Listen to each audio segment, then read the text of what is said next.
Deathwatch Chapter Two. The .358 Magnum bullet had done fearful damage, blasting the man's lungs out through his back.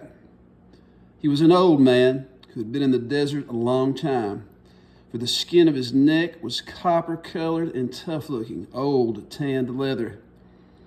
His felt hat, almost completely stained with sweat, had fallen off so that Ben could see the sparse white, unwashed hair, the pale skin, and the head ending in a sharp line where it met the copper. He had on a brownish wool shirt with long sleeves buttoned at his wrist and a pair of denim pants faded to the color of his eyes. One hand still gripped the handle of the metal locator, which lay out in front of him, the round pan of it shining. Ben knelt and turned him gently onto his back, the hat now falling completely off so that the sun shone down hard on the open eyes and grizzled cheeks. The few teeth he had left were long, stained, worn fangs. Suspenders, one loop shot away, held up his pants. The clothes lay on what was left of the man in loose folds. Ben had never seen this man before and wondered a little about that because he knew most of the old prospectors who still roamed these lonely hills, not even hoping anymore, just roaming, happier in the desert than in peopled land. "I know you won't believe me," Maddox said, standing behind him and looking down at the man. "But I just glanced once and saw that there were no horns, and I didn't look any further. I just assumed I'd shot at you." "You didn't." Ben put the old man's hat over his face. "Do you know him?" "No," Ben said, standing up. He didn't look at Maddox as he picked up the Hornet and said, "I'll go down and bring the Jeep up as high as I can. Then I'll bring the ground sheet and we can tie it to the rifles and get them down." "Why not leave the rifle?" Maddox said, reaching for the Hornet. "You don't need it." Ben handed it to him and went down the short face of the cliff and down across the shale bed. He tried not to think of Maddox at all as he climbed down the long slope of the mountains, picking out a path for the Jeep as he went. Instead, he made a mental list of what they would need: the ground sheets, some rope, a blanket to wrap the body in. He debated about that, though wondering for a moment why it was necessary to stain the blanket, but decided it was. It was going to be past midnight before they got the body down to the Jeep and got out of the desert. Who should he get in touch with first, Ben wondered? The sheriff? The highway patrol? The justice of the peace? Maybe Maddox knew. Poor old man, all by himself out there, all alone with the empty desert stretching out for miles, walking along, crouched over a little holding the locator out and close to the ground, listening hour after hour for the buzz that gold or silver would make, but never hearing it and never really expecting to hear it. Just out there to be by himself. The Jeep was hot and hard to start, but he got it going and headed back toward the slope of the mountain. He could see no sign of Maddox, only the white cliff face with the V now casting dark shadows. It was a funny thing about these old prospectors.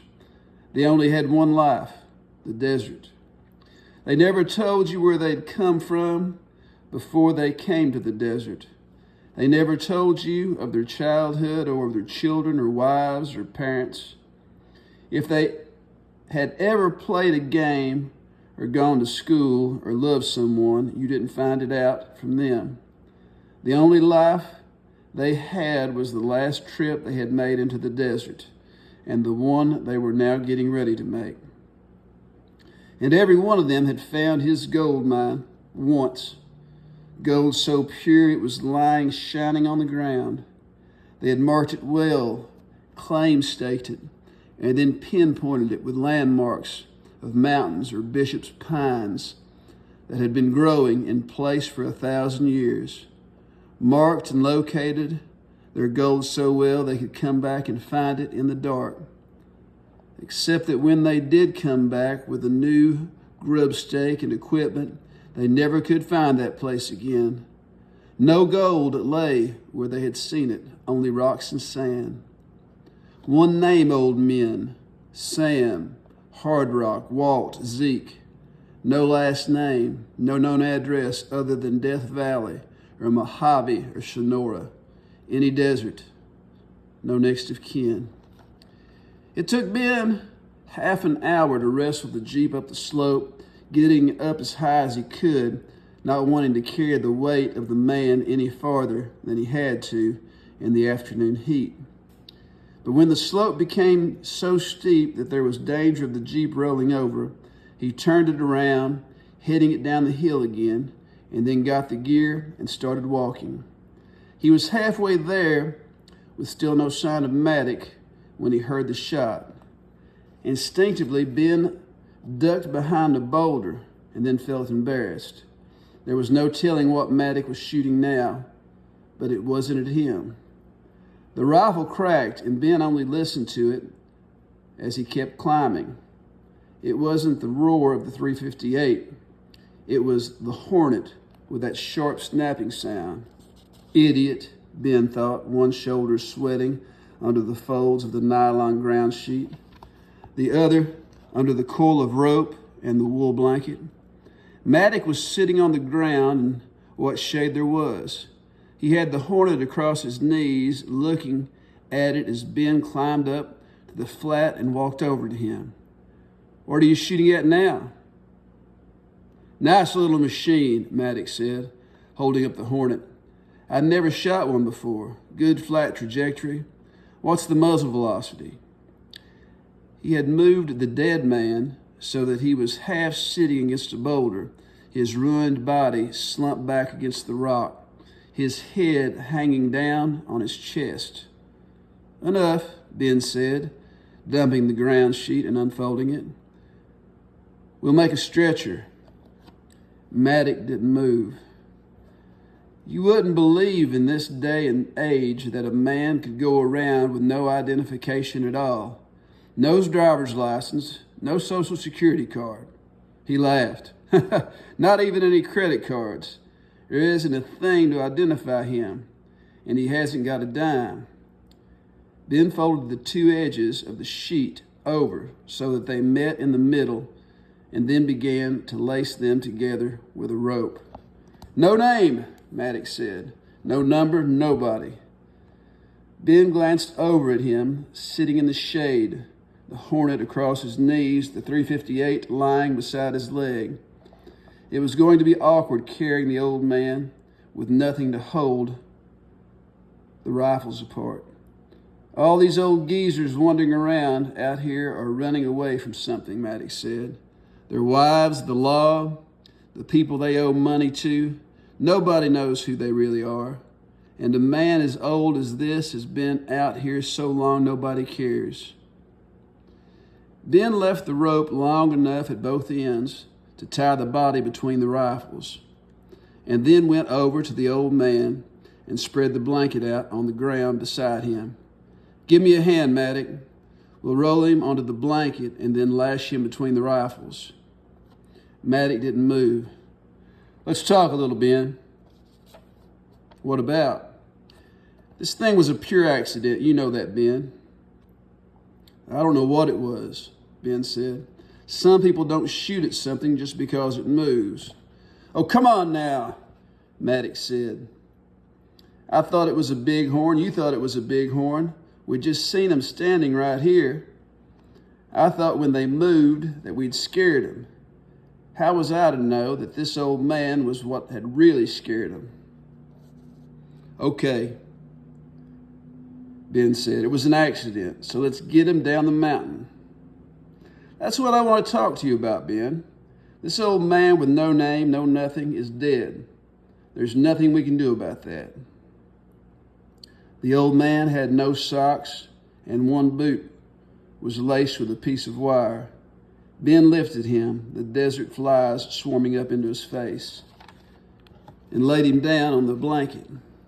When he pulled his arm out from under the body, it was smeared with dirt and blood. "Not a thing," Maddox said. "And it really doesn't matter, does it? I know that sounds pretty cold-blooded, but it's a fact, Ben. Nobody cared whether this old man lived or died.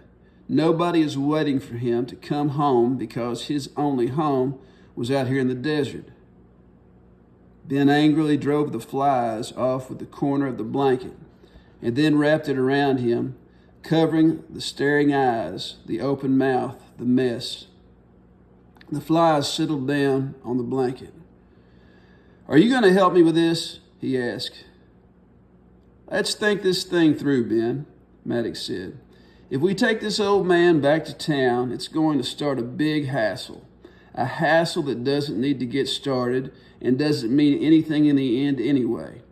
It's just that the law has to go through all these motions regardless.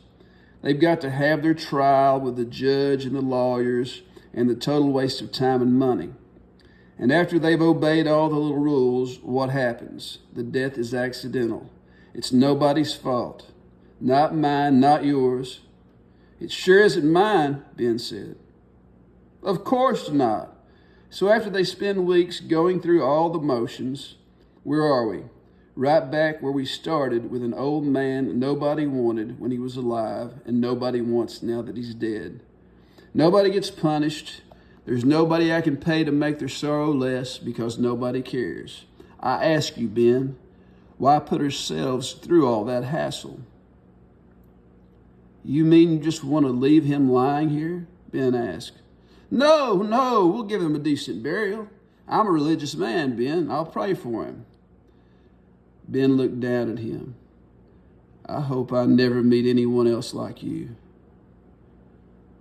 "That's not a kind thing to say, Ben. Believe me, if I thought this old man had any sort of family, I'd find them, and I'd see to it that they never wanted for anything money could buy. Think for a minute, Ben. You've been in this desert all your life, but you've never seen this old man before, right? You don't know who he is, and I don't think anybody does. Just an old derelict. So let's don't get ourselves all involved in a big legal tangle. You want to go back to school pretty soon, don't you? Well, if you get tied up in this thing, you'll be lucky to get back to school next year." "How did I get into all this all of a sudden?" Ben asked. "I didn't shoot anybody." Maddox smiled at him. "I can see that you've never been involved with the police. As a witness to this thing, you're involved now, and believe me, they can drag it out for weeks, for months." "Are you going to help me with this?" Ben asked. Maddox sat there, his back against the rock, and looked at Ben. Finally, his voice low and sad, he said, "I see. You want me to be punished, don't you? Well, I can understand that, Ben. Even though it was an accident, you think I should be punished for it." "I don't care whether you get punished or not," Ben said. "I haven't even thought about it. All I know is that when somebody gets shot, you tell the sheriff. That's the way it is." "That's the way they say it is. I'm trying to get you to see the point of this thing, Ben. The law isn't going to punish anybody. All the law is going to do is find out whether this was murder or an accident. Now, you know as well as I do that this wasn't murder. So why bother? I'm going to be perfectly frank with you, Ben. I simply cannot afford to get tied up in a legal hassle. It's worth a lot to me not to waste all that time. So if it's worth a lot to me, I'll see to it that it's worth a lot to you. How much do you need to go to school until you get your degree?" "Not much." "You name it, it's yours." "Give me the rifles." Maddox pointed up the .358 and got to his feet. He slung the Hornet over his shoulder. "Ben, I'm going to ask you one more time." "You don't need to," Ben said. "The way I see it, somebody got shot and we're going to the sheriff about it." I said, Ben, that I was going to ask you one more time to see things my way. If you do, I'll make it so you can get all the college you need to get your degree, and after that, you've got it, I'll see to it that you get a job with the oil company you choose. Now, that's a pretty good deal, Ben, so don't turn it down for some petty law. I don't want any deals with you, Ben told him, and I don't care if you're a little inconvenienced because you shot a man. I'm going to the sheriff. Maddox cradled the .358 in his arm and reached into his pocket. This is the .358 slug that killed him, he said, holding out his hand. The heavy bullet was just a blob of lead and brass. So, Ben asked. Unwrap him, Maddox said, putting the slug back in his pocket. Why? I want to show you something. Ben unfolded the blanket. He was hit in the chest, Maddox said. I know that. He was hit in the throat, too. Ben saw the small blackish wound in the leathery skin of the man's throat. He couldn't believe this. He couldn't begin to think about it. There's a .358 slug in my pocket, Maddox said, and there are 2 Hornet slugs around here someplace, and 2 Hornet empties down the hill away. Ben folded the blanket back over the old man and stood up. Maddox now had the .358 in both hands, the muzzle down, the fingers of his right hand lying relaxed on the trigger guard. Whoever shot that old man, Maddox said quietly, didn't do it accidentally, Ben. You don't shoot a man accidentally twice.